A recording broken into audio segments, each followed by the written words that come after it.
Okay, well, welcome, ladies and gentlemen, I always think that the session we're about to start is the most exciting and the most fascinating. But without a doubt, this is a really beautiful session today because the arts and the medicine are always had symbiotic relationship. We just need to look back to Leonardo da Vinci or back to Egyptian times. The art and medicine go together in a beautiful way. And today, well, we have two experts and from two sides of the world. So I will begin ladies first. Dr. Ourania Varsou is a lecturer in anatomy and holds a BCS Hons and MB-CHB Hons and PG Cert in mentoring and coaching with merit. She completed her PhD in neuroscience at Aberdeen Medical Imaging Centre with a project investigating new functional and structural magnetic resonance imaging measures for patients with minor acute focal neurology. She is an Associate Fellow of Advanced HE and a University of Glasgow Recognizing Excellence in Teaching Fellow. Currently, Ourania is undertaking further postgraduate studies in academic practice at the University of Glasgow. Ourania is from Greece originally, but she has a beautiful Glaswegian accent, which I have to say is fantastic. She teaches human anatomy to science, medical and dental students from sub-honors to honors levels, with her specialist areas including the head and neck region and imaging. She also teaches scientific skills, including statistics for biosciences and scientific poster writing. Ourania develops and delivers bespoke face-to-face and online teaching on medical health humanities at the University of Glasgow and is an invited external faculty member at several international institutions. Her research includes imaging, clinically applied anatomy, and scholarship teaching and learning. She's also a very strong advocate of medical health humanities, writing her own poetry, and is passionate about sustainability and alternative approaches to teaching. Ourania is also one of the pillars of the Doctors of Humanist and is, for me, always been a superb support, fantastic support, and for me, it's a privilege to call her a friend. And okay, now we have Moscow entering into the scene. Anna, welcome. Dr. Leonard Shapiro. So it's very interesting because we have Ourania, who's a doctor, and we have Dr. Leonard Shapiro, who is an artist. Mr. Leonard Shapiro, okay. Is an artist working in the field of anatomy education in the Department of Human Biology in the University of Cape Town in South Africa. He's developed a novel multi-sensory observation method that specifically employs the sense of touch, haptics, coupled with the simultaneous act of drawing. It's called the haptico-visual observation and drawing method. In anatomy education, the benefits of using this method include the enhanced observation of the three-dimensional form of different anatomical parts of the human body, the memorization of these parts as a 3D mental picture, improved 3D spatial awareness, and ability to draw. HVOD is taught in group workshops online or in physical classroom settings, and is offered to medical students, clinicians, and anatomy lecturers.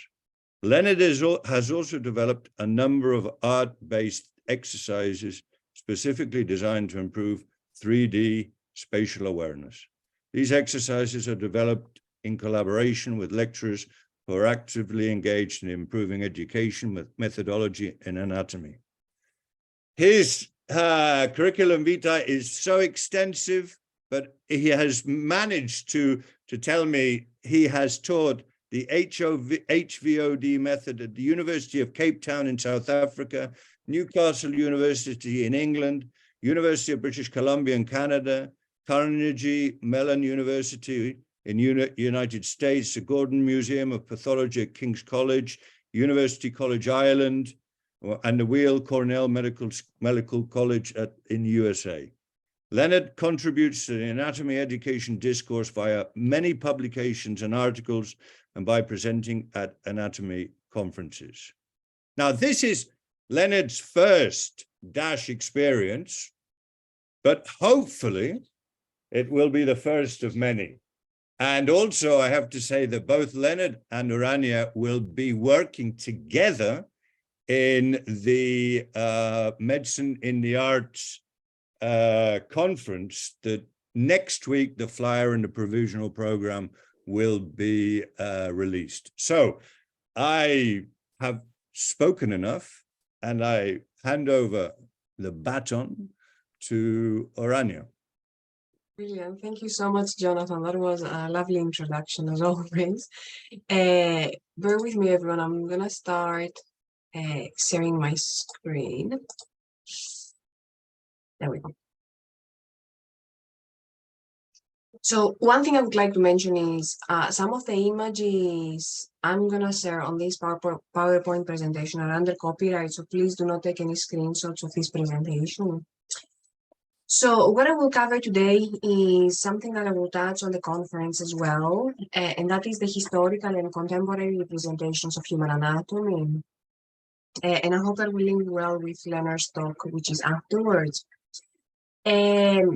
So I will first begin with historical illustrations, and I will discuss a few different things in terms of the physique, in terms of what we see and what is hidden behind these images. Here I have chosen 3 different historical anatomical books. I have chosen the book by Andreas Vesalius, which is the Fabrica. Everyone knows the Fabrica is the pillar of anatomy education, and was the first atlas of anatomy that combined images with text. I have used the book by Charles Estienne, and by Van Spiegel.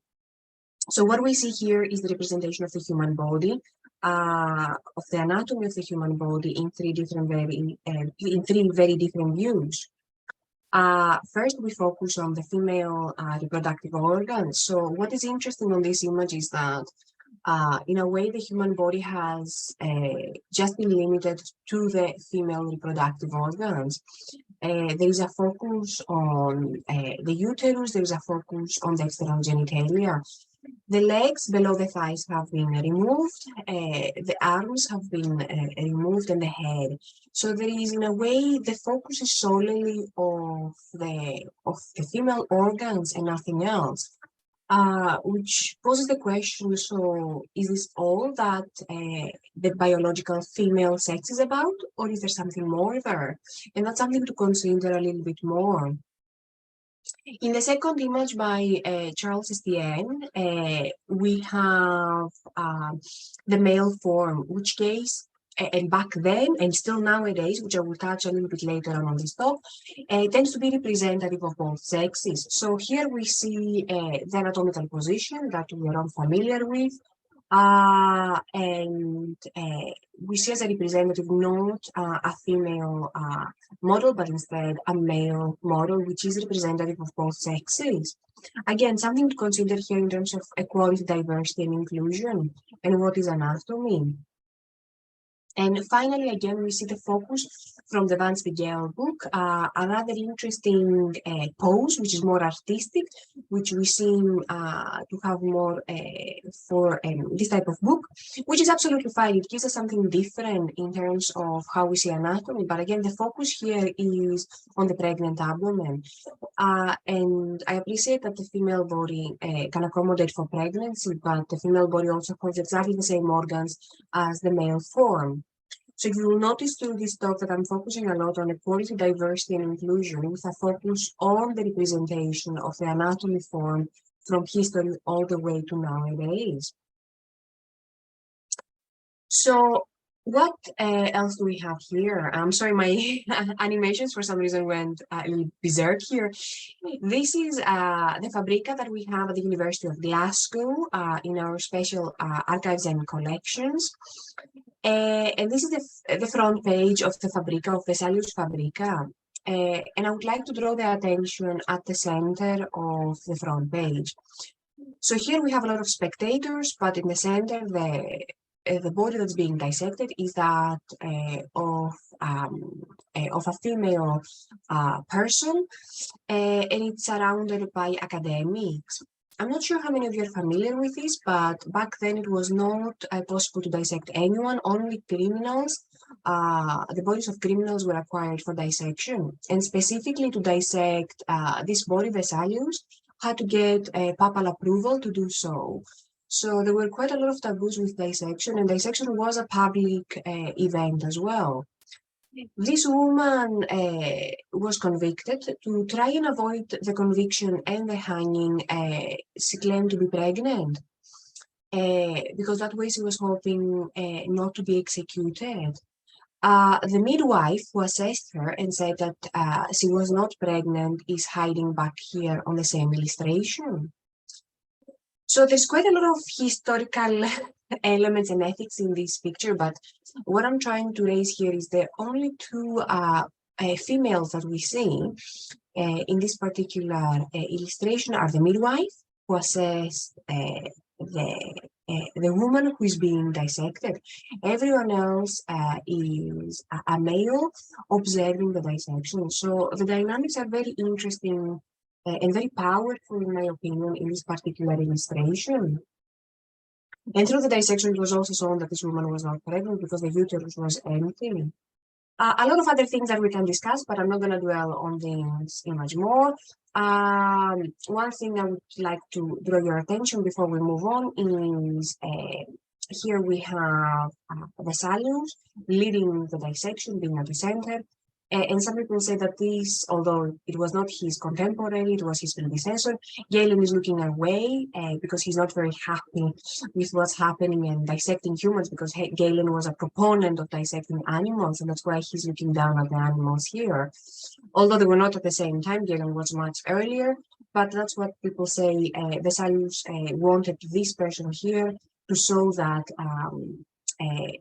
the future of dissection was going to be all humans from now on, to avoid mistakes in the recordings and the study of anatomy.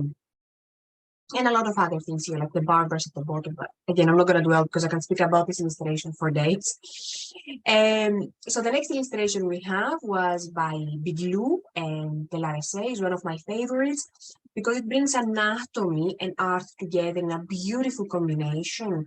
And what I like about Biglou and de la Ressay is one was an anatomist, the other was an artist, were both equally accredited into this anatomical atlas.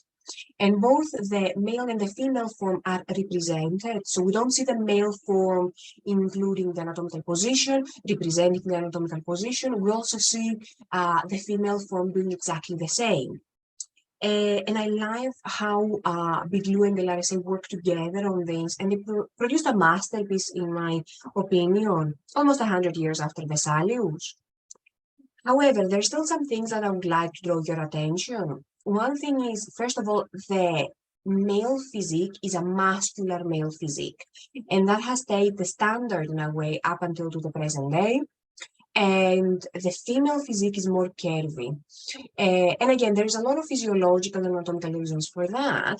But again, there's a very clear dichotomy between the male and the female physique, which again is not entirely inclusive of what we see nowadays, and even back then. So as again, there's a discussion about equality, diversity, and inclusion, and what is included in anatomical atlases. So now let's swiftly move into contemporary illustrations. This is from Gray's Atlas of Anatomy, is the modern version of Gray's Anatomy, basically, published by Elsevier. And what we see here is a similar approach to Biglou and de la Ressay. Again, we have the male muscular physique and the female curvy physique. Again, a very clear dichotomy between the biological sex. And what I would like to draw your attention is that both physiques are slim and toned. Again, this is not entirely representative of our population and what healthcare professionals will see in their day-to-day practice. They are of white skin tone. Again, that is not representative of what we see in everyday practice. They're young models. Again, as we all know, we have an aging population that is entirely not representative of what we see in everyday practice.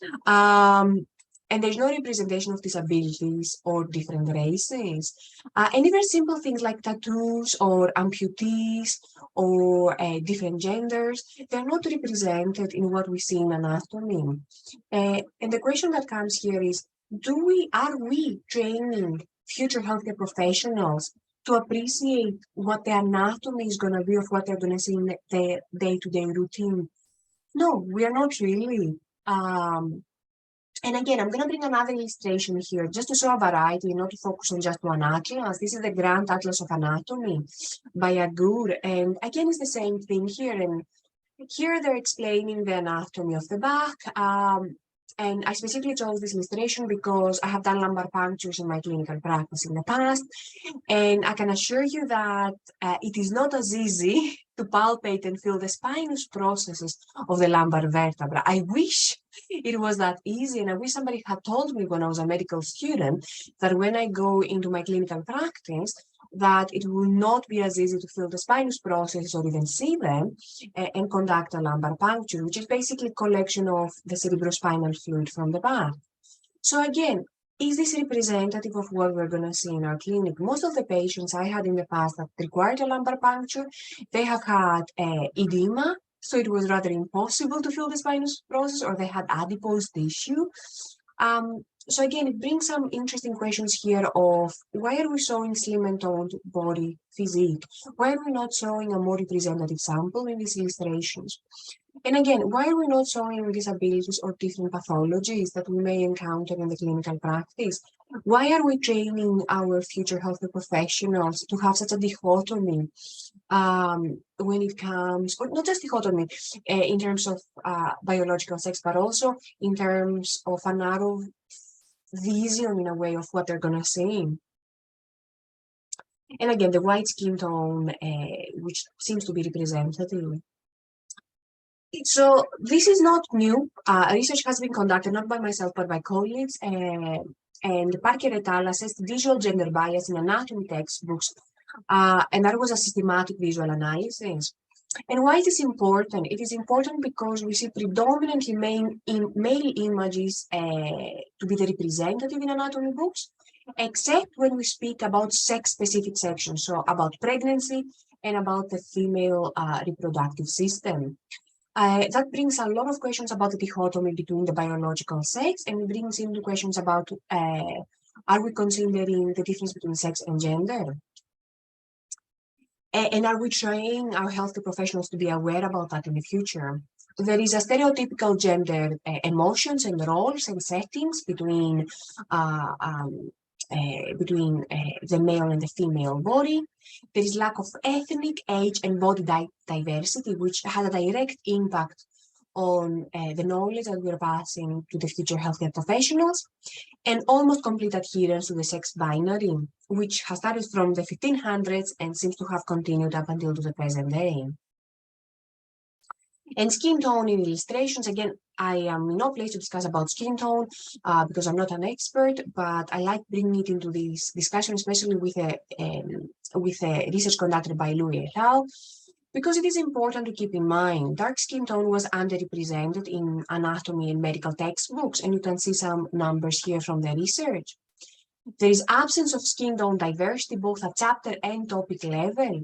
And why is this so important? Because recognition of skin conditions in patients with different skin tones is lacking when it comes to health professionals. We want also to prevent unconscious bias and health inequalities and deliver equal care irrespective of skin tone. So it's very important to deliver this information at the undergraduate, medical, dental, nursing, pharmacy, etc. at the undergraduate level. But I don't wanna I don't wanna finish this presentation by just being so pessimistic and oblique. I like bringing new innovations into this talk, and this is by a medical student. I think he's still a medical student in London. He actually put together a handbook about skin tone, and it's absolutely amazing. It's called Mind the Gap. It's available online. I have made the link available down here. And it's more than just a handbook. It's bringing a lot of images together and a lot of knowledge. And I have actually brought some examples here. And for example, I have Dermnet from New Zealand, which is a very commonly used resource for dermatology.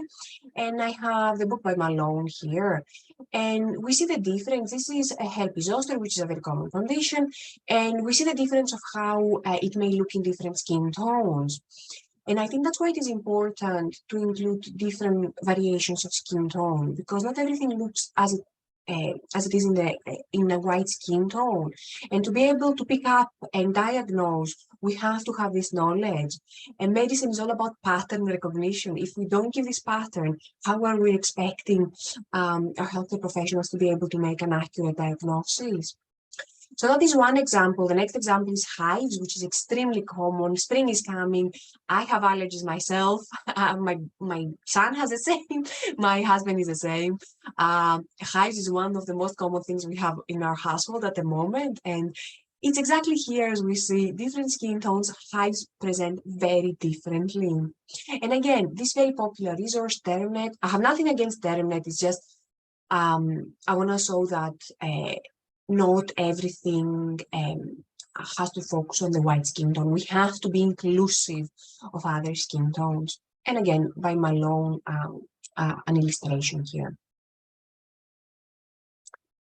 So, as I said, I don't want to finish on a dark and pessimistic note, so that's why I brought the innovations. And a lot is being done in anatomy as well in terms of equality, diversity, and inclusion.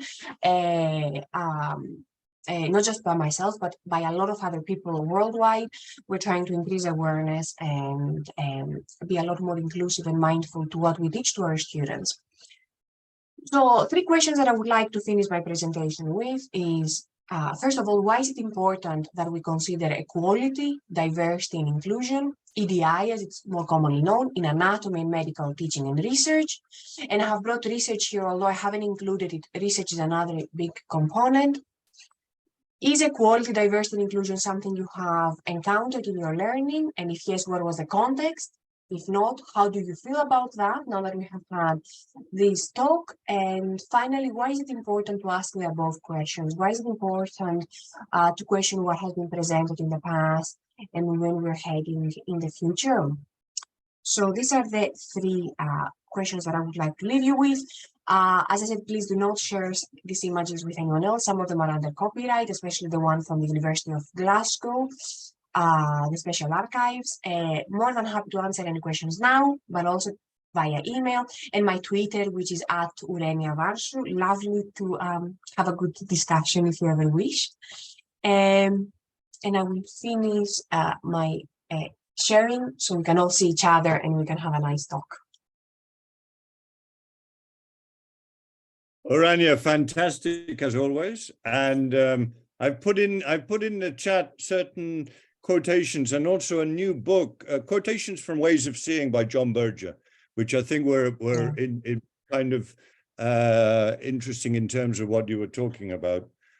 Put some quotations, and also there's a new book just out, which is called This Won't Hurt, How Medicine Fails Women, which I've only read the review of, but I think it's also relevant to what you were talking about.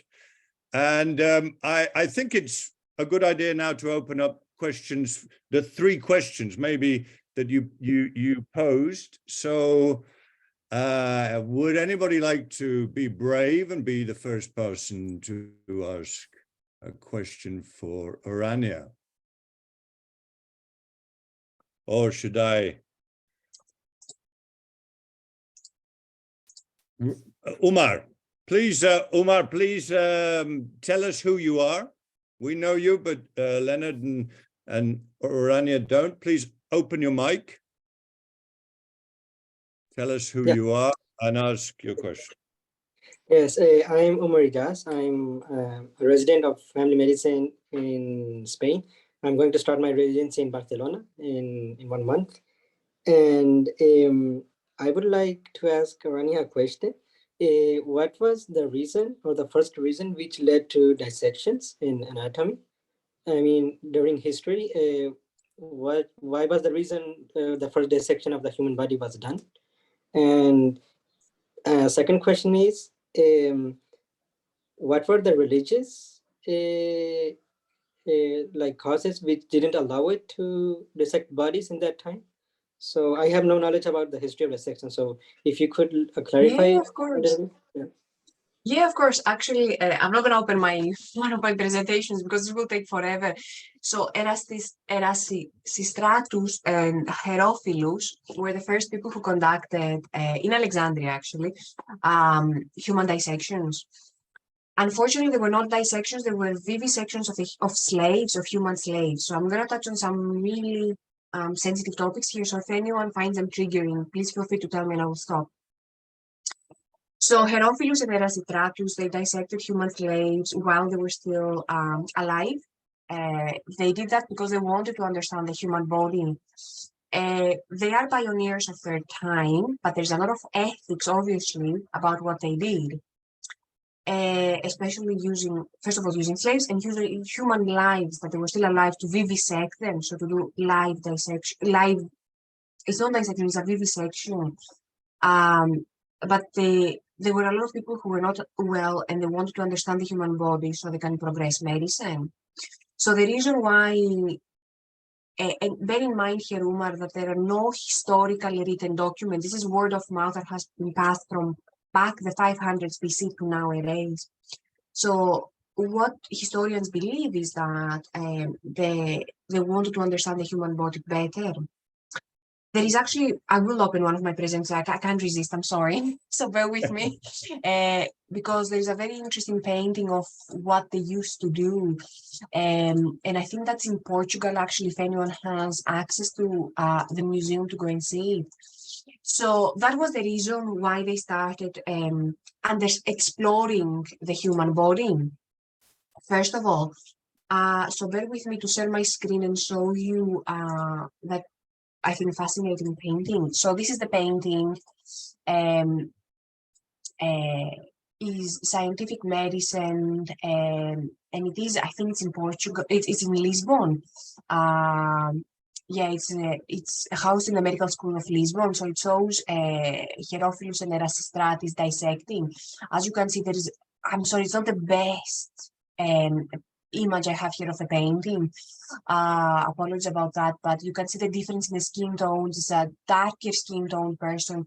It's supposed to signify as a slave who's being dissected, but the slaves were awake and conscious of what was happening during the dissection. So when we're talking about religion and historical the cultural, religious, and moral beliefs. Back then, there were moral beliefs more rather than religious because there wasn't one religion as such. When Herophilus and Aristotle conducted their dissections, it was a taboo to conduct vivisections or dissections. It was a big taboo. There was a lot of opposition. And there was a lot of backlash when they started studying the human body in such a way. That is the reason why, because the human body was sacred. They didn't want to, in a way, violate the structure and the integrity of the human body. That's why Galen, when he started his practice, he didn't dissect humans. He dissected animals. And the problem with Galen was that by dissecting animals, the animal models are not an exact representation of the human anatomy. He made a lot of erroneous descriptions in his written texts. And then Vesalius came into the equation years later and said, okay, we cannot use Galen's texts anymore because they contain erroneous descriptions. So he started dissecting the human body. The difference, though, was he actually did dissections. He only used executed criminals that came from the justice system. And he had to have approval from the Pope to be able to do the dissections. So religion in that way started being incorporated in the dissections with approval. Again, there's a lot of ethics that we can discuss, and it's a different session altogether. When even executed criminals coming from the justice system, they had no say in how their body was going to be used. What I would like to focus is that it is important to understand the human body, and by exploration is the only way. And we cannot use animal models, but to do so, we have to have donors that have consented to having their body being dissected, and we have to have a transparent mechanism of knowing how the body is going to be used, including images of the bodies and how we're going to treat such body donors, and what we're going to do to honor the gift to us in terms of memorial services, but also of how later arrangements, funerals, cremations, etc. So I covered a lot of ground there. I covered, I think, close to 1,000 years, very, very quickly with a lot of ethics. I'm going to stop because I said I can talk about this forever, and I don't want to. But I hope that has been useful, Umar, to give you an understanding of how things started. Yeah, it was great because I mean, in my medical school, there's a lot of dissection during the first years, but they never explained me about the history or where this came from. So I would like to add a comment about diversity, which you pointed out. What I remember from my first and second year of medical school was our textbooks were based on like male bodies or like white skin tones and like young models. But when we went to the dissection room, it was like all that there were like 40 bodies, and all of them were like from 80 to 90 years. And the most difficult part for a medical student was to have learned in the previous hour from the textbook and then have to apply it on the body. And from 40 bodies, which I remember during those 2 years, like 38 or 39 were like, of course, a Spanish population. And there was one a dark skinned body, and there was one a younger model. Yeah, but I mean, I think the best knowledge which I gained was from dissection, because it was like obviously a real body, and you could have like a bit of different kind of tones. Yeah. Umar, I'm actually glad you picked up on that, because that's specifically something I don't mention in this talk, because I want the audience to pick that up if they have done dissection. That, like I was talking about healthcare professionals and what we see in the clinic, is exactly the same in the dissecting room. When my students come in to dissect, what they see in the book or in the dissector is not what they dissect. There's a big discrepancy. It's very similar here in Scotland. We have a representative population of the west of Scotland because we're in Glasgow. Predominantly, average age tends to be 80 and above. And it's representative of the west of Scotland. So more adipose tissue, more visceral fat as well when you dissect inside, which you don't see in books. So one of the things that my students always get shocked when we dissect the thorax is the visceral fat. Where is all that in the anatomy textbooks, and what you do with that? So they find that very difficult to comprehend, why it's not represented in even in the photographic atlases. But I'm glad you picked up on that, and I hope that in the future the anatomy and medical books will be more representative of what we actually see in day-to-day life. Fascinating question and fascinating answer. I was thinking about the grave diggers in Edinburgh, Ourania, but that's another story, no? That's another story. And they were not just in Edinburgh, they were in Aberdeen too, and Glasgow. Actually, Robert Knox and his School of Medicine started in Aberdeen, who used to acquire the body snatchers, just to provide him with the bodies for dissection. It's a lot of history and ethics. Again, I can talk forever, but I'm not. But it's fascinating. It's fascinating. Any more questions before we move on to Leonard, and then we can have an open question and answer discussion. But I'm wondering whether, well, we talked the painting of Herophilus of Chalcedon in Egypt, 300 BC, is in Lisbon. And Manuela, I'm not sure whether you're in Lisbon or Porto. I'm in Porto. But do you have any questions for Ourania? If you can get me a better picture of it, I would be very thankful, because this is actually from Wiki, and I have actually not managed to go to visit Lisbon myself, so I would love it. If I can, I will send you. I promise. Really. Actually, Manuela, we have a Health Humanities blog. This painting is open source. If you take your own picture, your own photograph of it, feel free to send it to me, and we can write a wee piece and you can publish it on our Health Humanities blog, because we need a better picture of that painting. Okay. Manuela, do you have a question? Because we have a question from Leonard. Do you have any questions or any comments before we move on? I don't have a direct question. I was thinking about all the things you bring that are so important.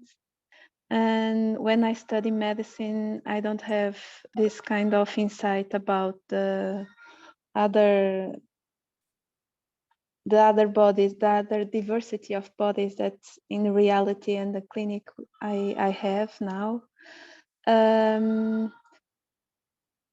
Well, every time when I think about the academic teaching of medicine and the reality in clinical, every time I think about it, I identify a gap that we are trying to solve, but it is in fact a big gap between what reality brings to the medical doctors and what healthcare medicine university teach to the students. Sorry, my cat. But I don't have any question. I agree with you, and thank you for bringing this kind of insight.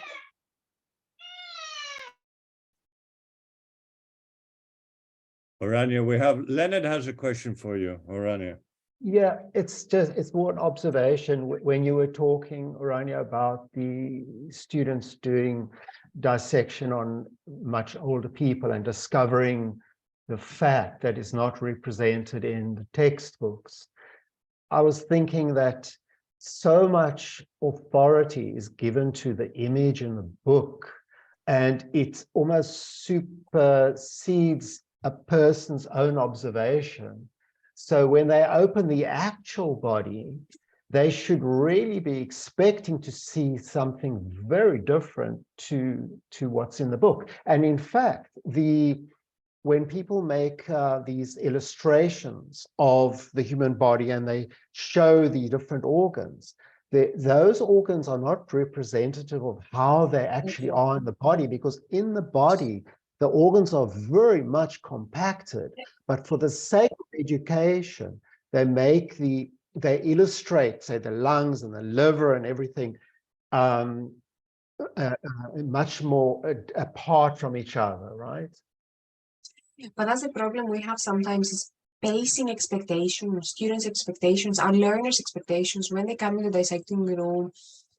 I'm not involved so much with the medical teaching here, but when it comes to the dental students and when it comes to our anatomy students, because I lead these modules, some of these courses, and we try and manage expectations, and we try to warn the students in a way that, like you mentioned the organs, the liver, for example, in a fixed and bound body, the liver is very different to how it is in real life. The liver is so stiff and so hard. You really have, it's like a rock in a dissected body. It's not like that in the living person. With movement, with breathing, it changes position. So we have to really learn and I think that's where your talk could be links well with what I have just said.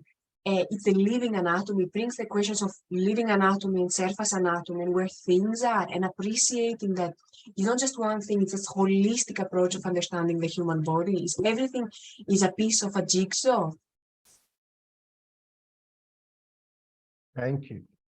I love the idea of a piece of a jigsaw, and probably with the jigsaw fitting together, Ourania and now Leonard's talk can fit together with Ourania. So we move on to Leonard, but please, ladies and gentlemen, start mulling over ideas for both the speakers. But the connection now, we hand over to Leonard. You can take you can share your screen, and Sure.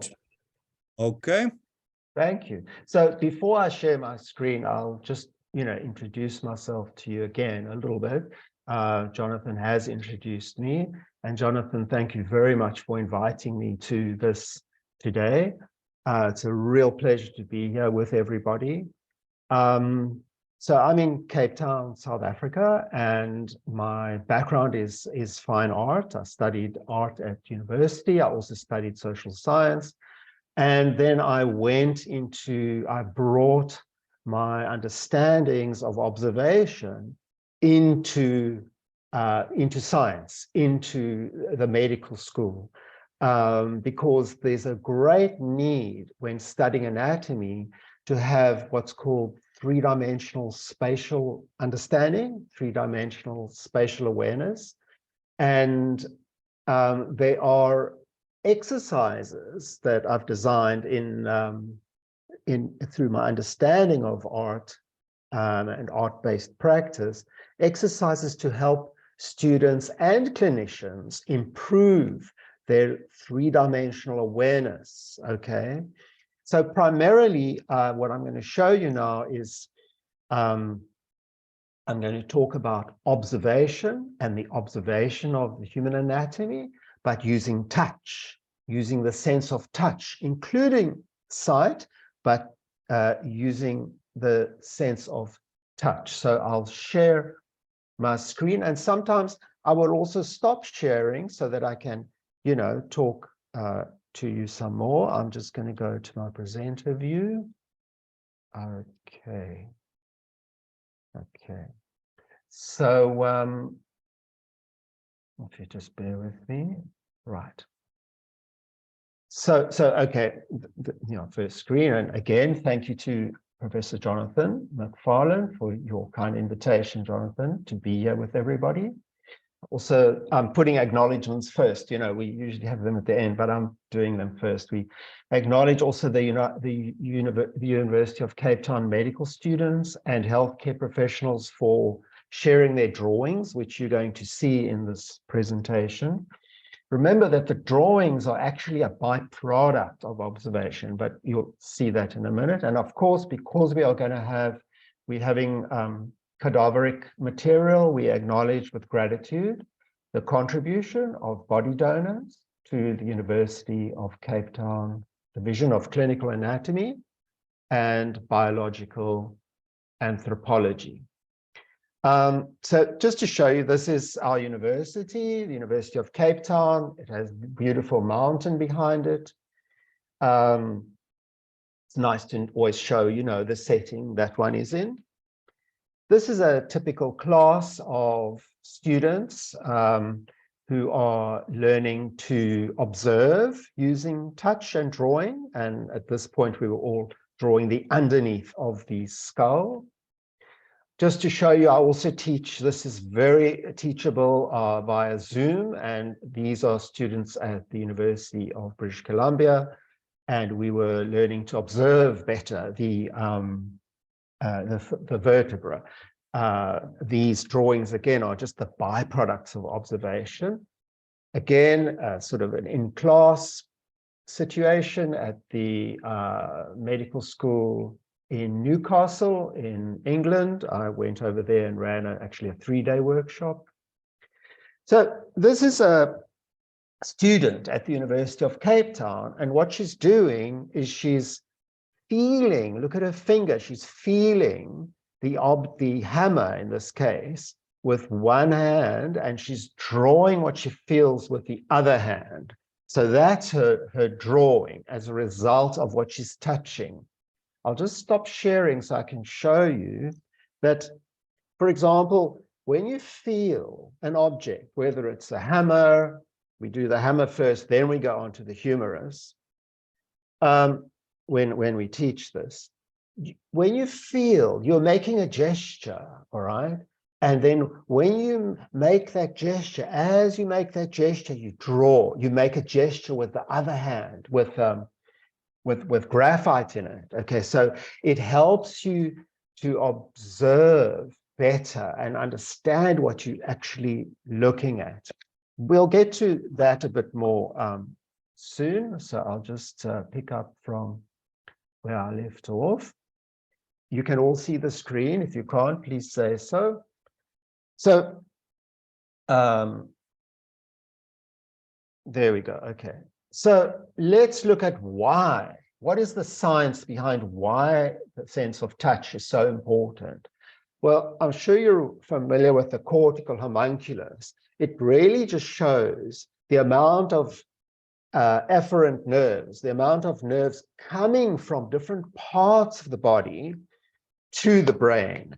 And so as you can see, the amount of nerves coming from the hands is so vast, there's so much, that it makes perfect sense to use our hand as a sensing organ, if you like, use our hands to observe better with, to add information. Now, as you can see also in the picture on the right that the hands are really directly connected through nerves to the sensory cortex, okay, of the brain. Now, this is very interesting because two people, Roberta Klatsky and Susan Lederman, they classified about 6 what they call exploratory procedures. So when someone hands you something, you automatically do these exploratory procedures. You grasp something, which is called enclosure, or you use contour following to discover the shape of something. Okay, so we do these things automatically and spontaneously. But if we do these exploratory procedures, if we apply them to an object actively, we then start to use our sense of touch as an observation modality. So here is an example of somebody who's been, and I'll show you a short little video soon of students observing using touch and drawing. So here's someone, this is actually a pediatric surgeon. She's exploring the head and neck of the humerus, but as you can see from the middle picture, it looks almost like an X-ray. You can see the dimension and depth of it. The reason for that is, I hope you can see me on the screen, that she's been turning the, Jonathan, you can see me, right? Doing this. Yeah, perfect. Yeah. Yeah. Oh, great. So she had been observing this humerus, but turning it while she was drawing it. So she's rendering, she's adding on paper all of the sides of the humerus, okay? So when we draw, so a lot of people think that drawing, they can't draw, but these are drawings of medical students, and everybody has not drawn before, but they can draw. And why? Because we normally think of drawing as these hyper-realistic drawings, okay? But drawing has a language. There's a semiotic value. There's a descriptive value to marks, okay? And if you look at this drawing of this hammer, it looks untidy, but if you study the marks that the person made, you'll see that the marks are describing the shape, all right, of this object, in this case, the hammer. So when they make marks on paper, according to what they're feeling, and they look at those marks, as I said, have a descriptive value, and those marks inform the observer as to how well they are observing the object. So just a little thing I wrote is, even with an object right in front of you, in plain sight, and in close proximity, there's a lot more in front of us that meets our eye, okay? By using our sense of touch, we can observe much more of what is in front of us. we can gather more data about the object. So observation is multisensory. If we look at this mandibular condyle in this image, you can see that the drawing of the mandibular condyle, what the lines, the marks are showing, is actually more than what you can see in the photograph, right?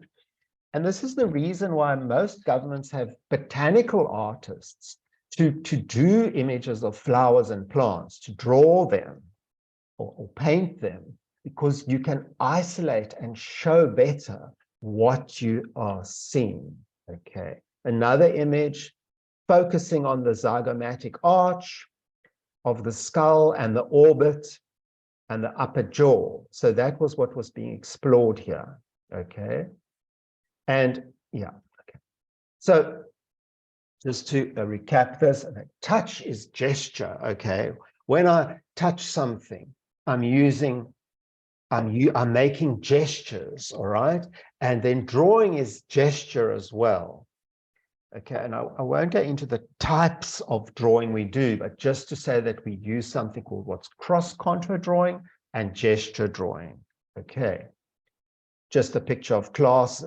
People actually have a good time, even though in most of the pictures you see people really concentrating. I'm going to show you a video now. Okay, it's a beautiful video.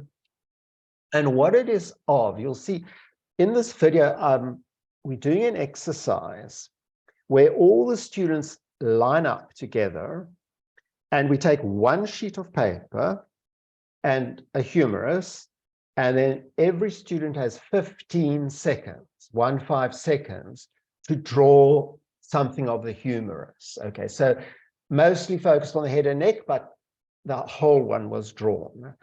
And okay, so I'll show you that. But now when you watch this video, watch their fingers as they're observing. Okay, remember that now also in this video that you're going to see, they have already all drawn the humorous quite extensively on their own. All right, so this was a group exercise. Here we go. Let me share it with you. And remember, watch their hands. It's not long. It's 1 minute, 27 seconds. Here we go. Here we go. You can all see the screen, Jonathan? Hope you can. If you can't, just shout. Fantastic. Yep, perfect. Great. Right, so let's go. Oh, just to say that this video was taken by Layla Mohammed, a student, and edited to music. And I think she did a really great job. I love it.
So that's, Okay. oh, sorry, hold on. I Right. stop sharing. Okay, so that was the video of them doing that. And just know some of them are surgeons now. And it's just so beautiful to watch their growth in that. In any case, so I'll continue sharing my presentation video. So the benefits now. The benefits of observing using this method. It's called the haptico-visual observation and drawing method. So haptics, touch, visual, visual, observation, and drawing. That's the method. It's a method. It's got steps that I use to teach people, okay? So what are the benefits? Oh, by the way, it takes about 6 hours to teach people this, normally 3 hours a day for 2 days. So what are the benefits of learning this? So it's the enhanced observation of the three-dimensional form of anatomical parts, the cognitive memorization of anatomical parts as a three-dimensional mental picture. So you can actually see in your mind, okay, after you've practiced this method, you can see the image in your mind.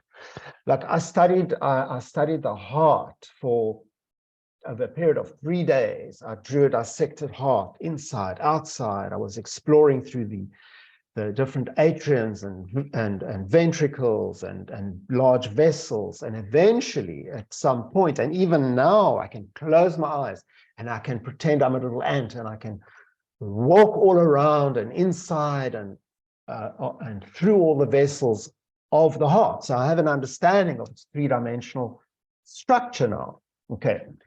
And also, so number 3.3 is improved three-dimensional spatial awareness and the ability to orient within the volume of anatomical parts. And so I'll show you a little bit further down in this presentation why that is important in terms of reading X-rays and understanding what's in the person's body. Okay.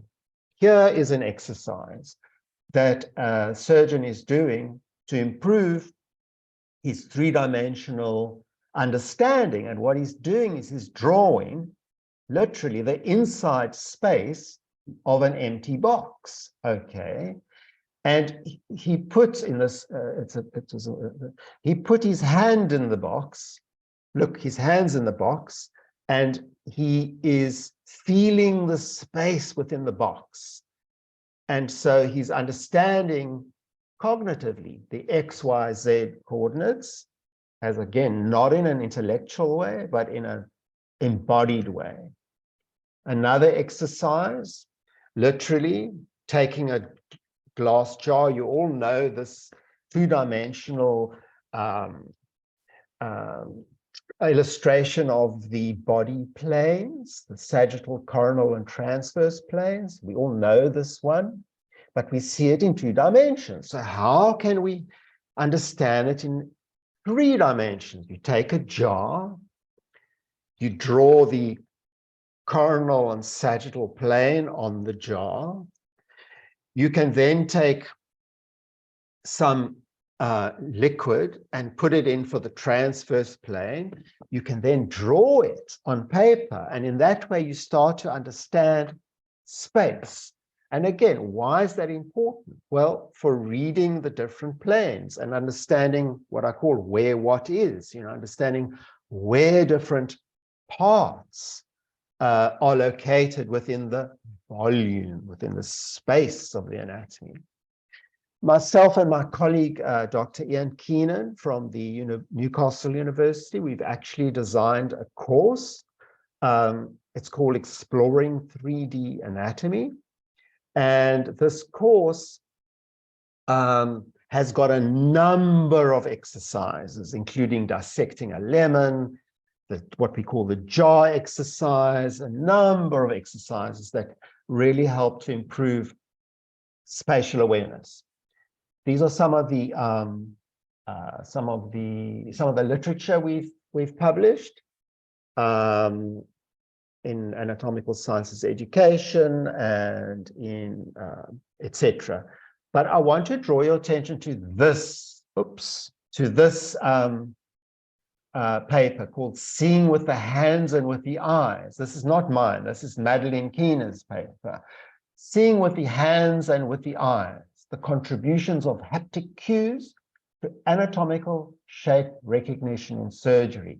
It is an amazing paper. Okay, if you can take a screenshot of anything I'm showing you here, I would really recommend you read that. It's beautifully written, And it's all about the use of the hands in surgery to understand where things are. I'm going to now just briefly talk about a more humanities type of exercise that we do. Before this exercise, though, and I'm obviously not showing you images because they're from the dissection room, I take the students and we all observe and draw a body donor, okay? That's been dissected. We open them up and we look and we draw and touch and everything. So that's a person who's not alive, okay? Then we come down to the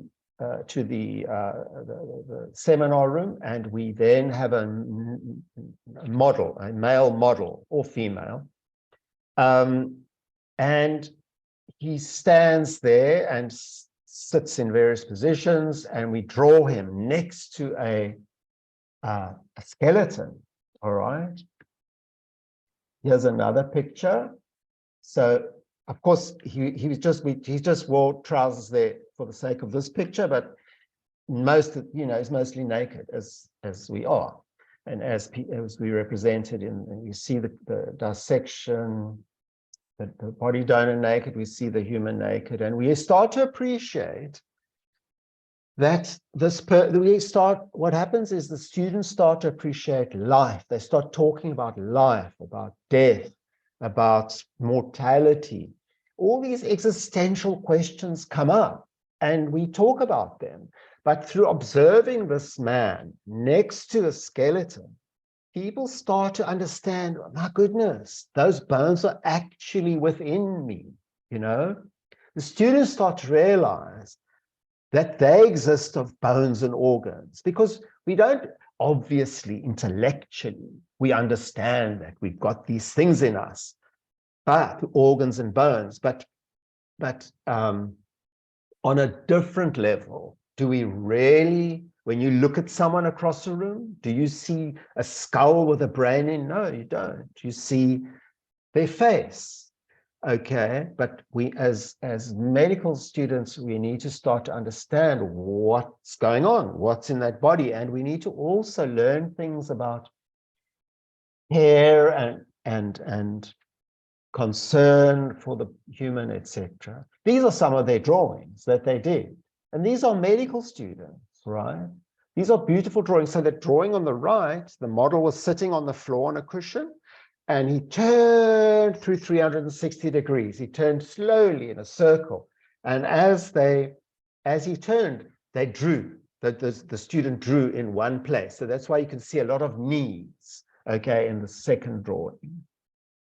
That's a 45-second drawing of the model with his arm extended onto the ground and his knees. I'm sure, he's got his legs folded beneath him. Okay, I'm not going to get into this because I think for time, I don't have it unless I do. These are the steps in teaching this method. So we've got to overcome repetitive, predictable upper limb and hand movements by introducing purposive and fluid mark-making gestures, all right? So we normally do things in a very predictable way all the time. We stir the coffee, we turn the key in a lock, you open a door, you start a car. Everything we do is very repetitive. But so to make these kind of observational marks, we need to now be able to make fluid movements, all right? Then step 2 is using touch and sight to observe an object and applying those purposive exploratory procedures that I talked about to gather information about the object. And step 3 is feeling the object and simultaneously drawing marks that represent the object on a 2-dimensional surface. Another drawing by a second-year student. This was of a prosection. You can see the bones and the muscle, etc. Okay. And we come to the end, which is always nice because then we can get questions, which are great. And so this is a surgeon, a registrar, pediatric surgeon, and I think he's in the UK now. But he did the course with me, and a student took this picture. So again, my Twitter handle is Leonard_Shapiro. Oops, there we go. That's my Twitter handle, and you're welcome to write to me. And if you get my email address, you can always ask Jonathan. So thank you. I'm going to stop sharing now. I love this picture. A student took this picture while I was teaching, and this is typically what happens when I teach. It's like it becomes a lot of fun. I enjoy it. Thank you so much for your attention. Leonard, it's excellent. I mean, I'm kind of overawed by what you do. It's just incredible. And I know Ourania has to go now, because but Ourania, do you have a question before you can go? Are you still around? I'm still here. I have 1 whole minute. Apologies, everyone. Leonard, I don't have a question, but I would like to say fascinating talk, and the way you bring the 3-dimensional. So what you were saying, when your students were first in the dissecting room, then bringing them down in the seminar room, and then appreciating, it's as you're saying, when you see somebody, you don't see the skull, you don't think, as I was saying, the visceral fat. So that is absolutely fascinating to see, bringing life.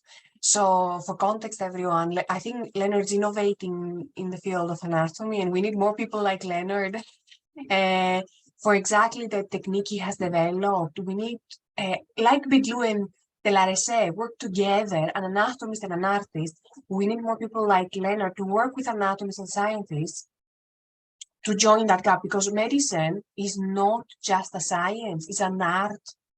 And for that, we need people from different backgrounds. So Leonard, thank you so much for your contribution. Again, my sincere apologies for having to leave. It's a prior engagement. Ourania, you were fantastic. And I just wanted you to say a few words, because today we're privileged to have, let's say, the scientist and the artist together. Let's say, I know you're not, you're a combination of art, science, medical sciences, etc. Ourania, but it's really important what you say. And it's really important that the humanist works with the doctor, the artist works with the doctor. This diversity, dichotomy is important, that we bring them together, bring the ideas together. So Ourania, thank you very much.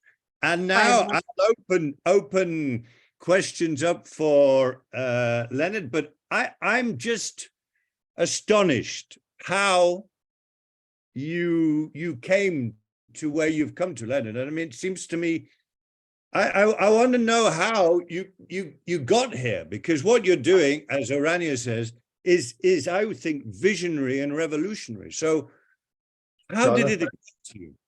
That is an amazing question. I'll tell you why, because I never tell people how, because it can sound very weird to people, but I'm going to tell you because it's relevant to this discussion. I was making art. I was making my own artwork. And one day I sat down and I said to myself, it's not enough just to make pretty things. I need to do something on this planet that's going to contribute to the positive evolution of humankind. I need to give something. I'm breathing air. I said to myself, I realized I'm breathing air and I'm literally taking up space. And what am I doing for that? What am I paying back? Anyway, the next week, so I had that thought, very serious sort of thought. And then the next week I said to myself, well, what are my assets? What are my abilities? Well, I teach observation, I teach drawing, and I love teaching, and I love people. So what can I do with this? And then maybe a week later, I thought, well, you know what? If medical students can become better observers, they can become better doctors, better surgeons, better clinicians. And the next thing, I don't know, there's this thing they say, if you make a decision, the universe conspires to make it happen. Yeah. It was 2 weeks later, I got an email from Professor Stephen Reed. And he said, you know, would you teach your students to draw? So I went to his office, we had a conversation, and I said, why don't we make a study of this? That got him very excited as a scientist. And that was the basis for our first paper, which I wrote with Steve Reed and Graham Lowe, Professor Lowe he's the head of clinical anatomy. And then it just went global. I was invited to, you know, I started collaborating with Ian Keenan from Newcastle, etc. So that's how it started. And it was what I had to offer, but also I didn't come as a kind of hippie artist. I put on the clothing and the visuals of a scientist. I brushed my hair. You know, you wear a watch, you carry a pen, you wear a collar. I don't know if you can see this collar, but you present yourself, because the scientist is expecting a hippie artist, right? And that's not what they get from me. So also scientists, there are a lot of artists who, I don't know, they just think, oh, let me do something sciencey, and then they just put a whole lot of colorful water in a test tube, and that's now science. But I'm truly embraced. I love science and I love art. And I think this combination where I'm offering exercises that are art-based, but they have practical application in the field of anatomy. That answers your question. Leonard, I mean, we're all the better for this kind of epiphany that you had. And when you say you want to contribute to helping, and you know, it's very curious, but this is kind of, it resonates with me, because this is similar to what the Doctor as a Humanist wants to do. We want to contribute and make a difference and help medical students, medical practitioners. Today we have a combination of doctors and students. I think probably today we have more doctors than students, and surgeons. I mean, we have a hand surgeon who's put a heart up, what you were talking about. And it's this making a difference, contributing, giving something back. I find really beautiful. And another thing is the difference between the intellectual level and the emotional or the visceral level, which is really important. Yeah. Really important. Yeah. Because there's different ways of understanding. You can understand something intellectually. You can understand that the eyes are part of the brain, but when you actually look, and you look from this side, and you see the frontal bone up there, and then you look from the top, and you see the frontal bone, and then I look at you, Jonathan, and then I realize, my goodness, what's above the frontal bone? It's the brain. So right above your eye is your brain, right there. Maybe mine isn't there, maybe, Leonard. No, yours is there. And the thing is that this bone is so thin. When you have a real skull, this is plastic, but when you have a real skull, you can see the light through here. Yeah. So my brain is like almost touching my eye, you know. Any case, fabulous. It's different fabulous. perspectives. It's fabulous. We have a question from Manuela. Manuela, maybe before you ask the question, explain who you are, because I think it's important.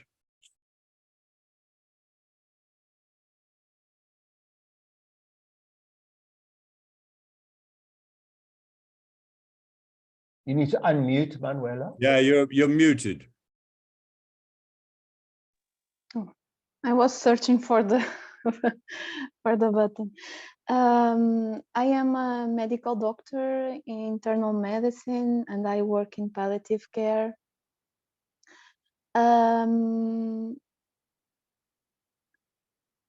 This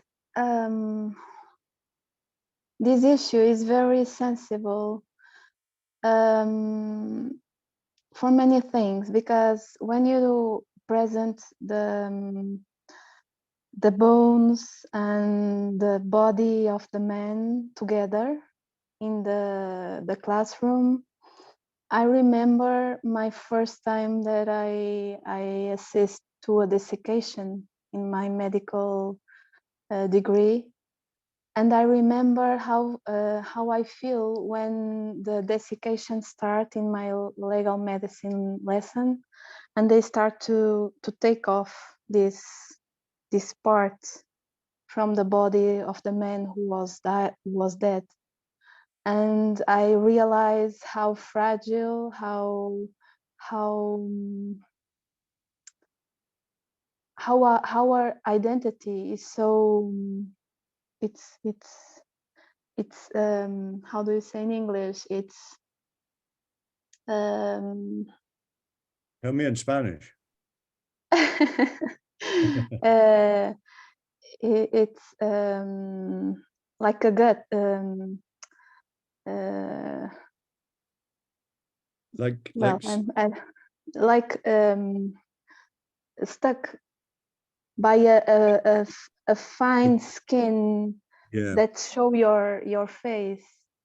And I remember that when I left that classroom and go to my house on bus and look at other people, it was like a storm in my head, because we are really, really fragile. That is my first sharing. The other sharing is, I realize more and more that our human body is our first symbol. And see your presentation and discover the shapes of the organs, of the bones. I remember everything that I'm learning along my medical path, and how, for instance, would be very interesting in medical classes that after an anatomic class, the students that study for instance, the heart in a material and objective way, they have a poem about the heart, or they have a symbolic expression of the heart, like the eyes or something more.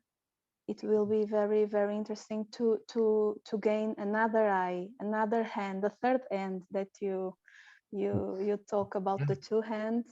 This probably would be the third one.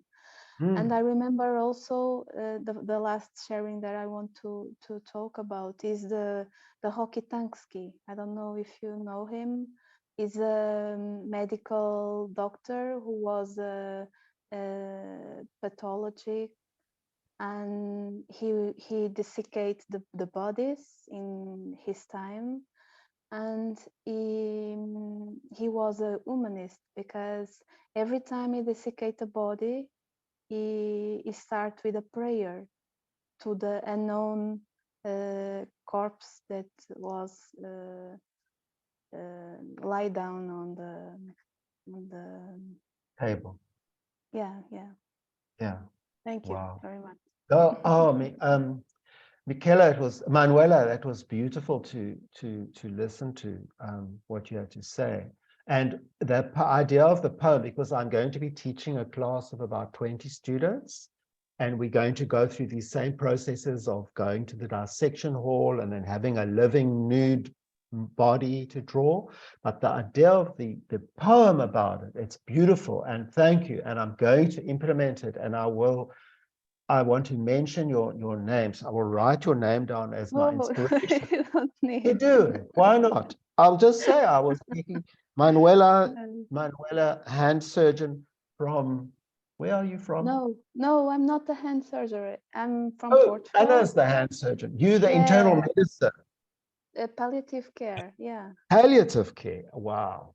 Yeah. There is Manuela and Leonard, Manuela, you were talking about using a poem, for example, when the students are discussing or dissecting the heart, and I've just put in the chat a beautiful poem, and I don't know if anybody's interested, but I could read it for you if anybody would like.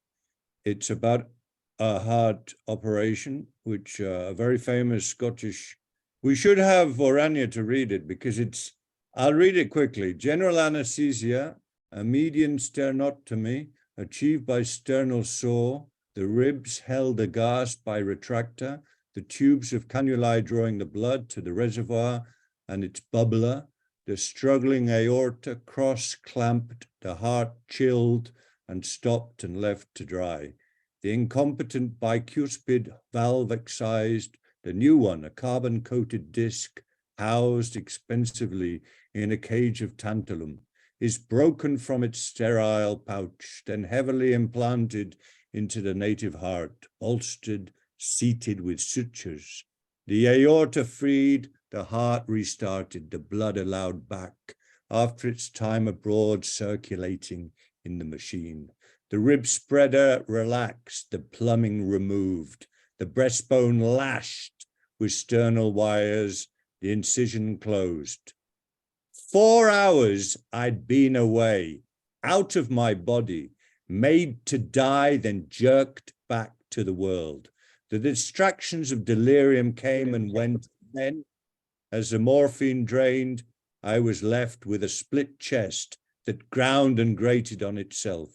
Over the pain, a blackness rose and swelled. Pumphead is what some call it, debris from the bypass machine migrating to the brain, but it felt more interesting than that.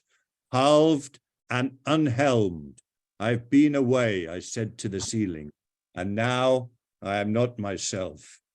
It's he's a Scottish poet, and he's writing about his experience of having open heart surgery and something called the pumphead experience, which people talk about, which I think is when parts of in the blood go up to the brain and you kind of have hallucinations. But I just found the poem extraordinary. I found it in the book by Gavin Francis, and it's absolutely, I think, I agree, Manuela, poems should be taught at the same time. It would be, yeah, sorry, Leonard, sorry. No, I see there are other questions, but just briefly to say, Manuela, that this book is, it's all about commemorations and memorials. So it's the students who all over the world who have these a day or a few hours where they get together and they share their experience and they write poems and they sing songs about the body donors. So this book, it's a really beautiful book. I got it. It's, if you want to, Leonard, could you send the links to these references, because that sounds fascinating, or just later, not now, later on, yeah, maybe. okay. So just to mention that this kind of stuff, the celebration of life and this the writing of poems and the thanking of the donors and the appreciation that it happens in the world in many countries, Japan, China, many countries. I'm just looking anyway, but there's questions from Anna and Umar and Navid. Now, Leonard, we speak to the hand surgeon. Anna, can you explain to Leonard who you are? Hello, everyone.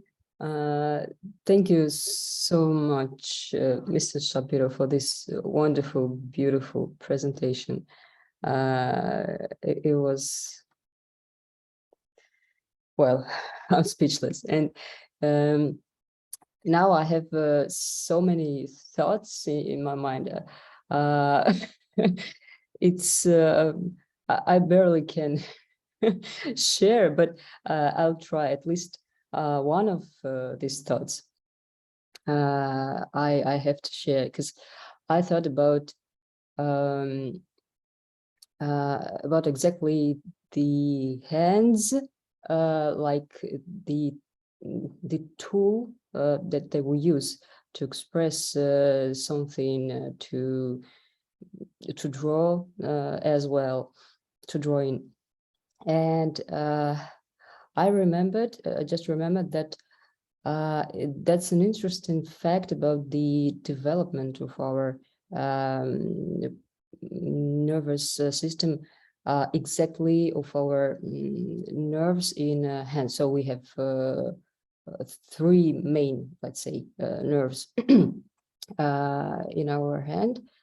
And it's really interesting that since childhood, I mean, in newborns, the first nerve that started and continuing its developing, it's an ulnar nerve that that is responsible to fine motor skills, grabbing something, etc. So we can do these precise motions, this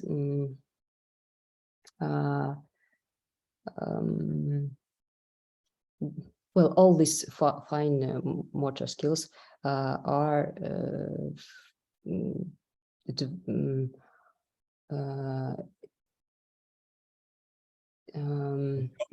come from yes, from exactly ulnar nerve. And if we remember how newborns moving, yes, the first thing that they do, they're grabbing. It's a reflex. That, yes, that illustrated that exactly ulnar nerve is the first nerve that started its developing, and it's so interesting because it's about the importance importance of the will to explore this world. It's so beautiful. Nature, I don't know, trick. I can't even explain this, but I just realized how wise our nature is, and I forgot something I wanted to say as well. I have so many thoughts that some of them just lost. It's okay. Yeah. It was so inspiring. Thank you. Yeah.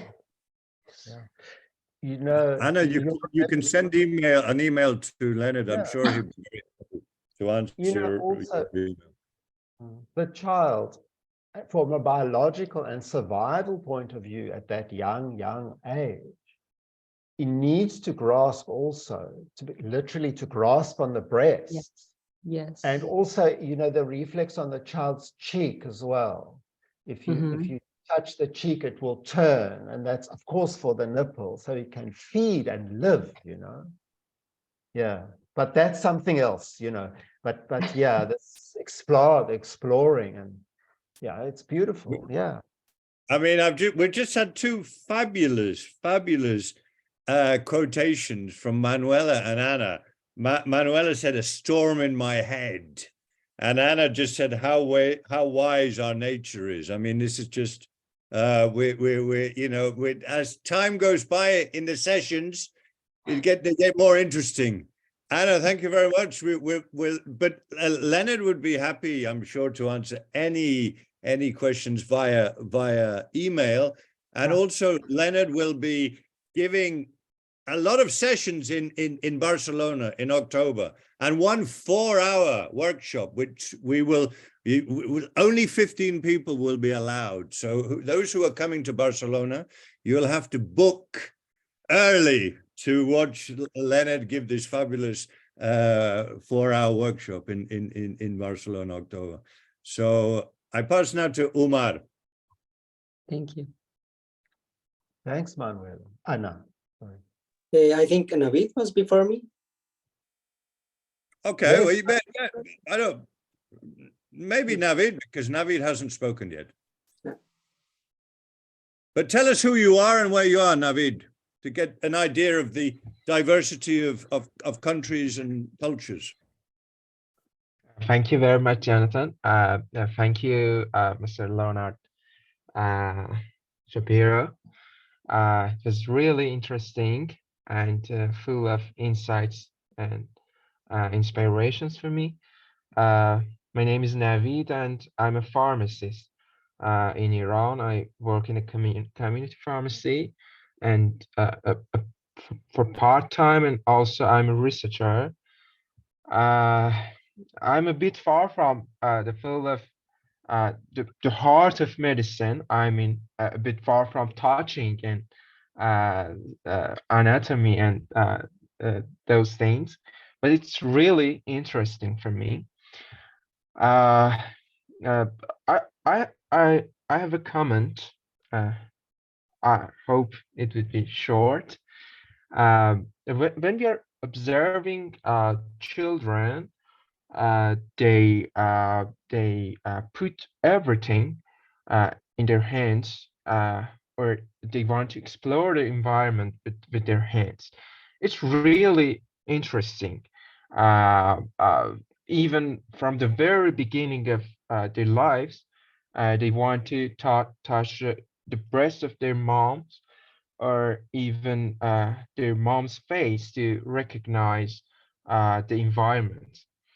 Uh, but I think we all or let's say their parents um, prevent them to do that. For example, they say, "Oh, that's hot. That will burn your hands," or "That's dirty." Uh, it suppress our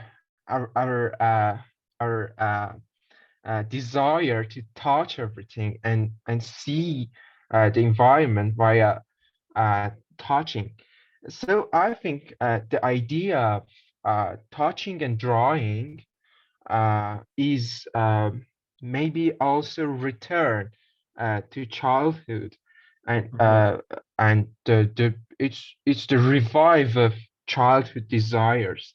So it's really fascinating. I can't wait for the end of the class. I want to try your point. I want to draw with my sense of touching. I know you didn't explain it uh, much.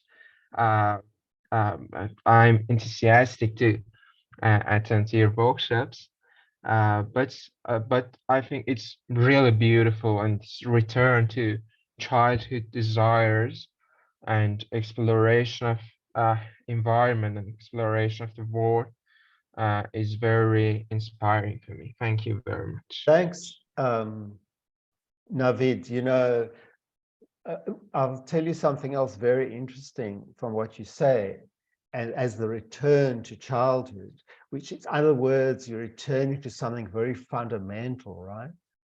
That drawing in the development of humankind, right? So from thousands of years ago, drawing preceded, it came before writing. So writing actually is part of drawing. You've got to form letters. But as you can see, a child will take something in his or her hand and just scribble. They will make marks, you know, which is fundamental. Now, like ancient humans would make marks to describe to each other, like the water is over the hill, or if you want to you know, kill this particular animal, you need to shoot it there, you know, or etc. They communicated with drawing. So, but this is before writing and before speech, you know. So hundreds of thousands of years ago, actually it's not so many, I think it's 300,000 years ago in human development. So yeah, it is going back to something that we are able to do, you see, because we started off as children with the ability to make marks, and we still have that ability. So what you're saying is that, yes, we are observing and then using our natural ability to make marks that reflect or represent what we're observing. One other little small point is that most people in the world, there's this myth that people have that only artists can draw. and only the talented can draw. It's complete garbage. It's rubbish. And I am very much into the democratization of drawing, you know? Yeah. So beautiful. Thanks, Navid. Fantastic. Thank you. Thank you, Leonard. Yeah. Umar. Umar. Okay, it's like two small comments. I would like to, you in one of your slides, you mentioned like drawing helps for memory aids, or it helps you understand the visual space. In my case, it helps me think, because when I have like the personal practice to spend like 1 or 2 hours in my morning, what I call like deep reflection, is like reading some kind of scripture or any kind of book, and to like abstractly think about it. So I usually get stuck. So what I do is like just grab a paper and start writing or like drawing whatever comes up to my mind. Send a And photo, Umar, send a photo. yeah. And what I've seen is like, I mean, I'm not sure, and maybe it's like pseudoscience, but it helped me like to like unstuck thoughts. And after like some kind of drawings, I usually get to a deeper level of thinking. So after that 1 or 2 hours of sessions, I usually get up with great poems, or like I come with my own understanding of some verses of a book. So I think like drawing has that particular I mean, it's like very helpful to think more or more deeply. And for example, in my case, I like to practice like Arabic calligraphy. So it's like a kind of drawing, and it also has that effect to like to unleash a bit of creativity, I think. So it's very helpful in my case. And the second thing I would like to share is from my first year of medical school, because in my case, it took me like 10 years. And there's one very beautiful memory which I have from my first year. I think like the second or third time I saw a human body in my dissection room, and I was like the only foreign student in my whole classroom, and we had like a lot of pressure from medical school. Okay, so it was like very academic, there were like a lot of theory, and what I did with a couple of my colleagues, my friends, we went to the dissection room, and we arrived like 1 hour before the dissection started. And I was like a Muslim. There was like a colleague which was Christian, a Hindu, and like atheist. So what we did was, before opening the body, just like very informally, we prayed together. And for me, that was very beautiful, because I mean, I love to like come to common grounds between different religions. And what I discovered from that day was like, there's a verse in the Quran which says that we were born out of the earth, and we belong to the earth, and we go back there and we die. There's the same kind of verse in the Bible which says we are from the dust. And in the Hindu religion, there's something very common.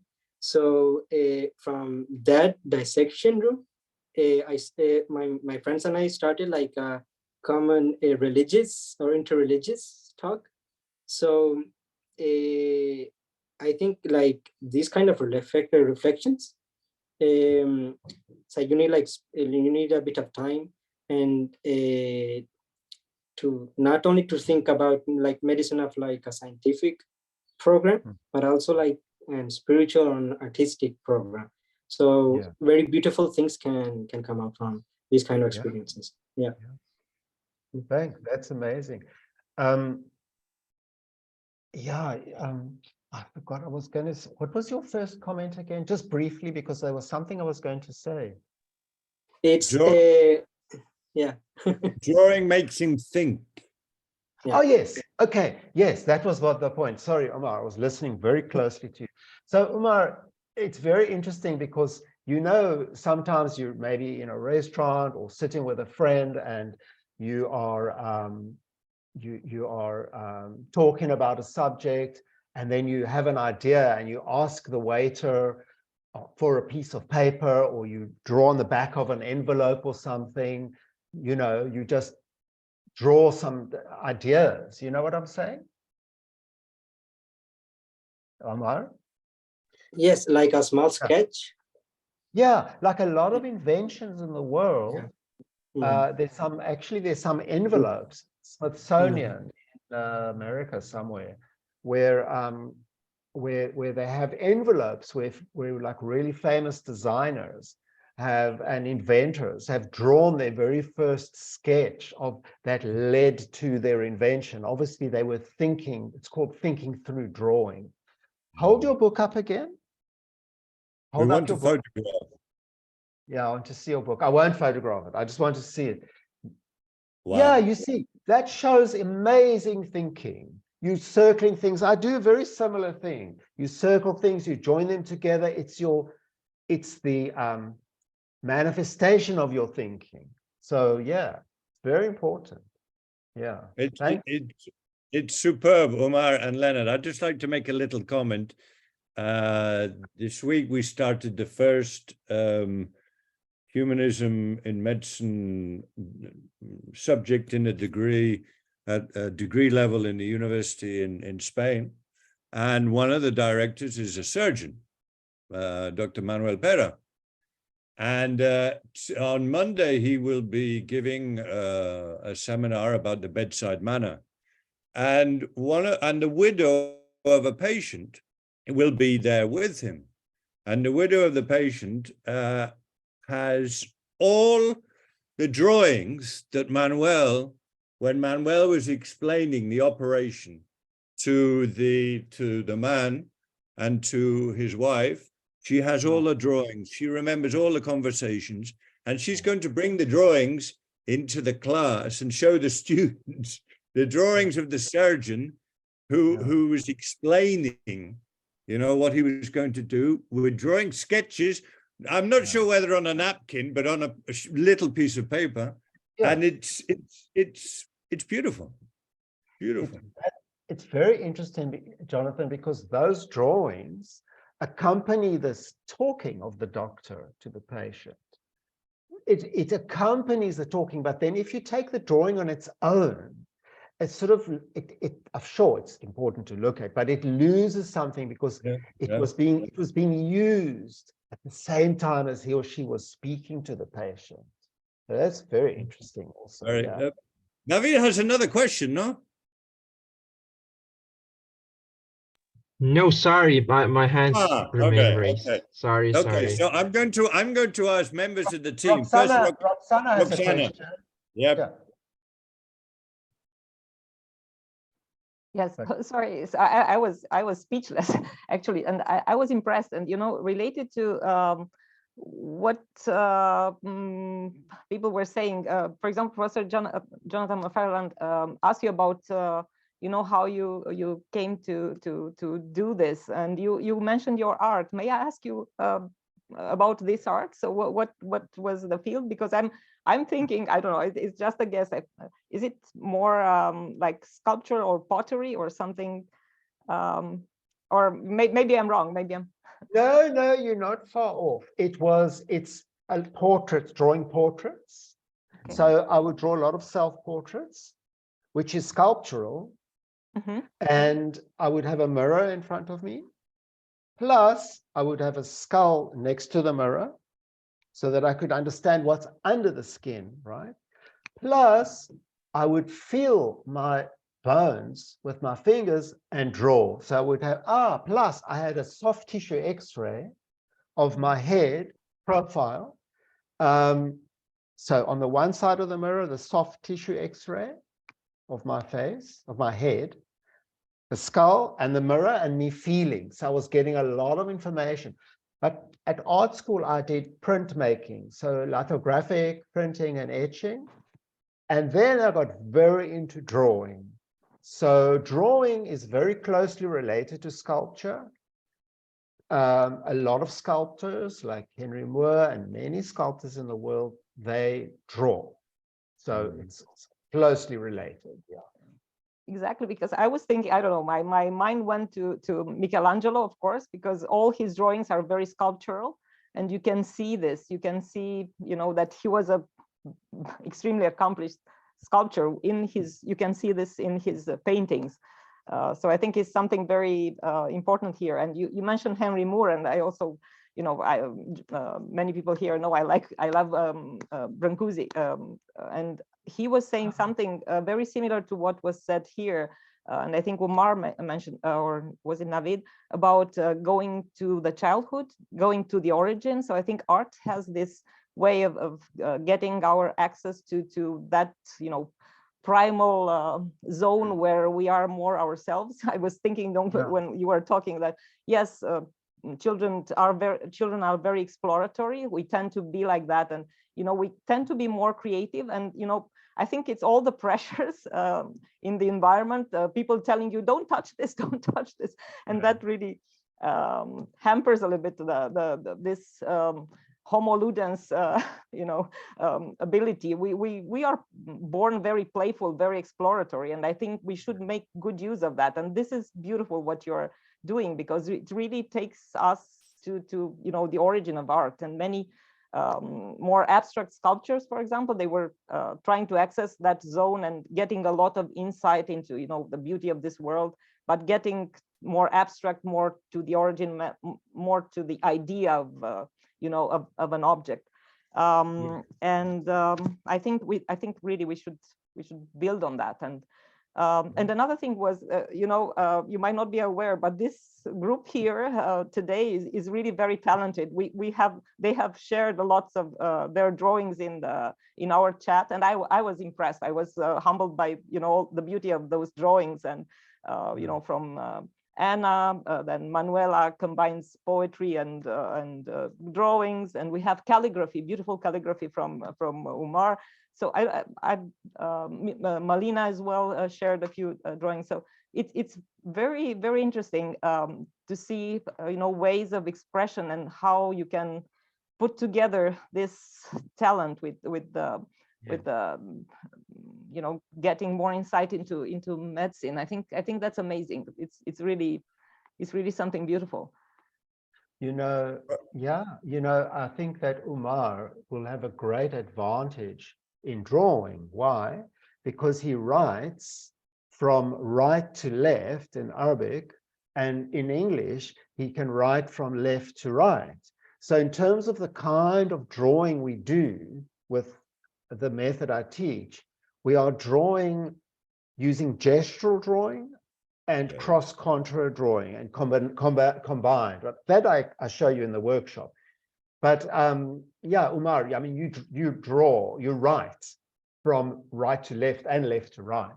And that gives you the advantage of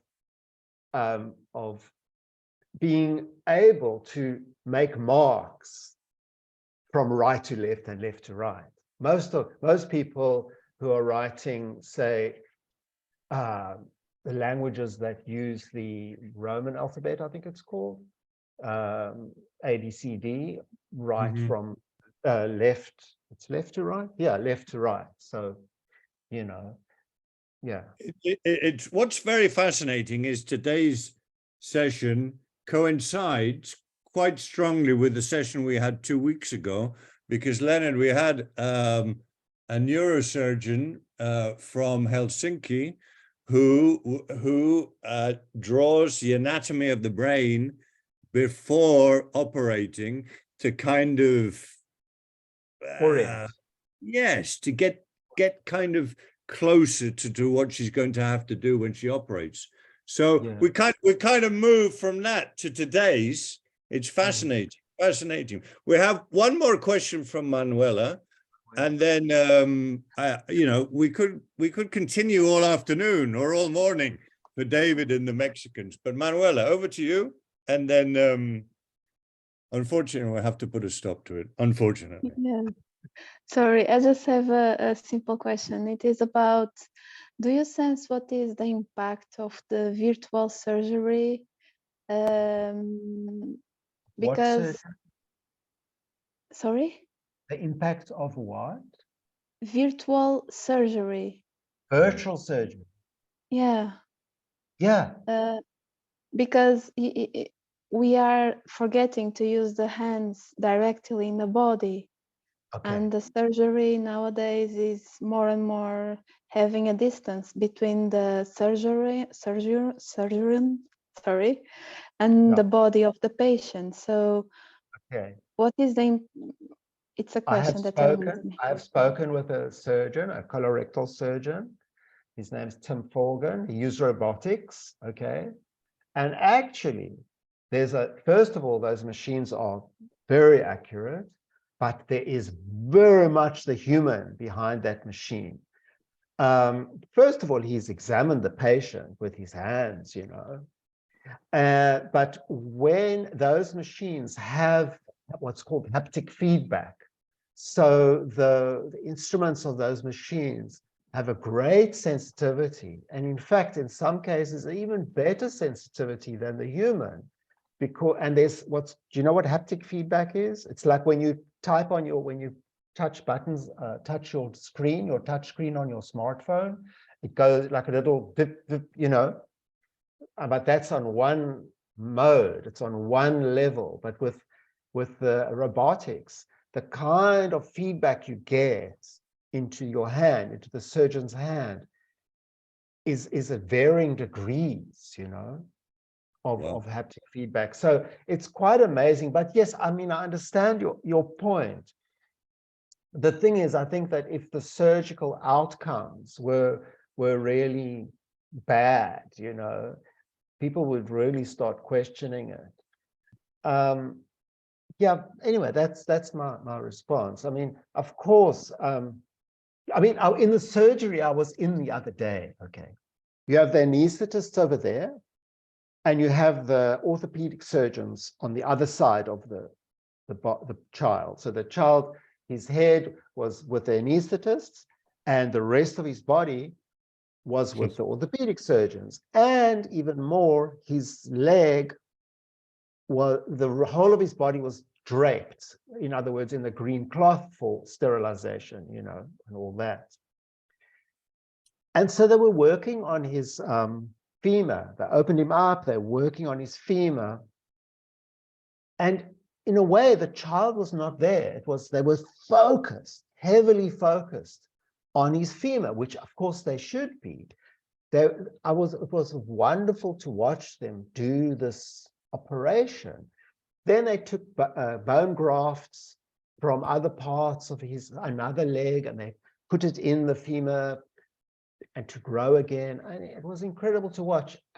And of course, I did notice that there is a distance that the doctors had from the child, because when the child came out of the recovery room, so I was standing with the doctors in the T room, then the child was being wheeled past on his stretcher, right? And I said to the doctor that was operating on him, I said, "Oh, there goes your patient." I especially said to him, "There goes your patient." Like, it's very interesting to see. I mean, they're doing surgery like maybe 4 or 5 times a day on different people. They have to really focus. I think that the anesthetists are much more in touch with the whole of the body, because they're looking at the vital signs, the heartbeat, the respiration, how much fluid is going out through blood that's being vacuumed, and how much fluid is going in through the drip. They're really watching the child or the human like so much, the whole of the human. Whereas I think the surgeons are just really focusing on a little part of the body, you know what I mean? Yeah. Maybe we should ask Anna. She's the only surgeon in the room. Ah. Well, just because of my specialty, like microsurgery, we can talk about very deep concentrating on details. We always use the how to say loops. Microscope. Well, it's Loops, yeah. Yeah. It's one of the options. Magnifiers. So we have a bigger one, so microscope, like for 8 or even 12 times zoom in, or we can use our individual loops, I mean the glasses with zoom in like in 3.5 times. And so it always about deep and let's say tense, concentrating, and like, you know, the whole world like disappears. You have only your your Little picture area. Yes. So amazing. It's amazing. Yeah, it's amazing. I don't know if there's any more questions from somebody who hasn't spoken. Kenan, Andrea, Kova. No, Andrea's still in Mexico. It's still early, no, Andrea? Yes, it's 8 o'clock. It's 8 o'clock. Kenan, do you have any questions or any comments for Leonard?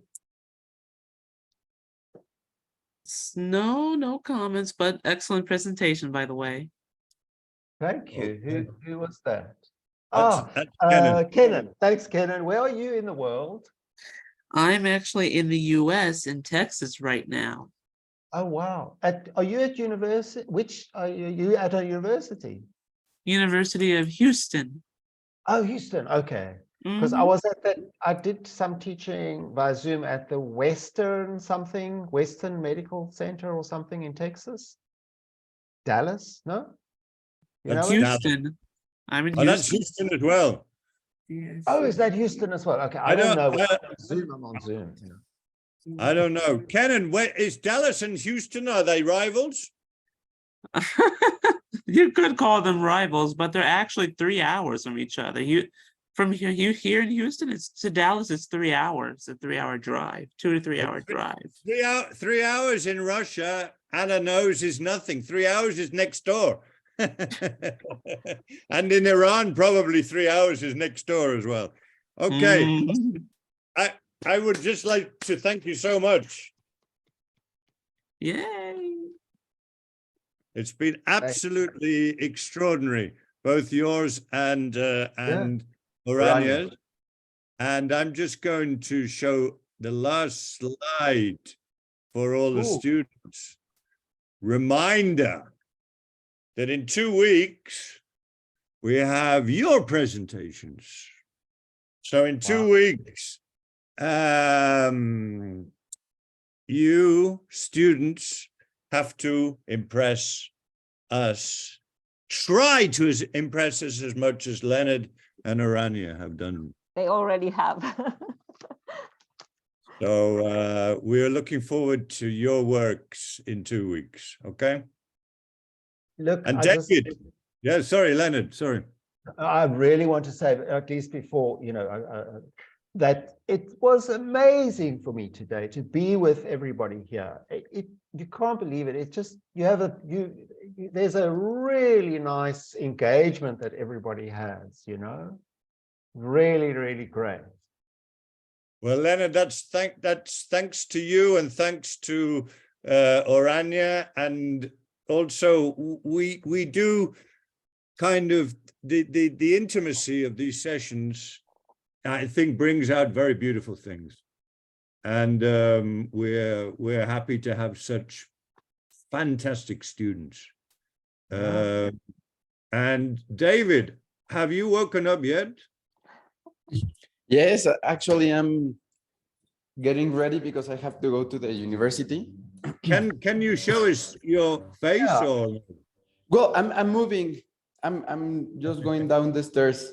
You're always moving, David. What I'd like to do, David, if possible, I'd like to just congratulate you Thank and you. Anna, because David about a month ago got married, and wow. he's Yes. just come back from his honeymoon in some fantastic places. So, and he's come back now to the reality of work again. No, David? Yes, it's been hard, but It's been hard. It's been hard, but it has to we be will done. see you. We will see you in 2 weeks. And by the way, Leonard, you're very welcome to come and watch the students' presentations. I if you would love to. I didn't want to ask. I was on my mind. I almost asked, please, can I join? I thought, no, don't. You can't ask. Maybe Of it's not course, for you. of I would love course. to. I would love Well, to. Thank you so much. Thank But you. remind me, because my mind is like a sieve, you know? I will write to you. I'll send you an email to remind you. Thank you. Okay. Okay, everybody. And well, just have a fabulous weekend. Thanks. Thank you very much, all.